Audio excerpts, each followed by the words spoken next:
પર બેફામ રીતે કાર ચલાવીને અકસ્માત કરનારા રિપલ પંચાલ વિરુદ્ધ મોટી કાર્યવાહી કરવામાં આવી છે। અમદાવાદ આરટીઓ વિભાગે આરોપી રિપલ પંચાલનું લાયસન્સ કાયમી ધોરણે સસ્પેન્ડ કરી દીધું છે, જેથી રિપલ પંચાલ હવે જીવનમાં ક્યારેય વાહન નહીં ચલાવી શકશે। જી હા, સૂત્રોના જણાવ્યા અનુસાર જો આરોપી વાહન ચલાવતા પકડાશે તો તેનું વાહન ડિટેન કરવા સાથે ફોજદારી કાર્યવાહી પણ કરવામાં આવશે। આ સાથે જ 3 વખત હેલ્મેટ પહેર્યા વિના પકડાયેલા 850 વાહન ચાલકોના લાયસન્સ 3 મહિના માટે સસ્પેન્ડ કરવામાં આવ્યા છે।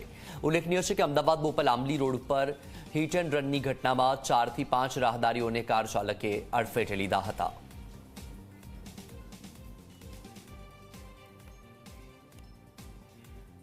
हाँ, જે અકસ્માત થયો તે પોલીસ સ્ટેશન વિસ્તારમાંથી અમને દરખાસ્ત મળી હતી અને દરખાસ્ત એના લાયસન્સ સસ્પેન્ડ કરવા બાબતની હતી। અગાઉ પણ એના વિરુદ્ધ 2 કે 3 ગુનાઓ નોંધાયેલા છે, એના વિગતો સહિત હતી અને એમવી એક્ટનું જે પ્રોવિઝન છે સેક્શન 19 એ સેક્શન 19 હેઠળ એનું લાયસન્સ અમે રિવોક કર્યું છે, મતલબ કે એને હવે ગાડી ચલાવી નહીં શકે ભવિષ્યમાં અને એ બાબતે એને અપીલ રાહે આગળ દાદ મેળવવી પડશે। હવે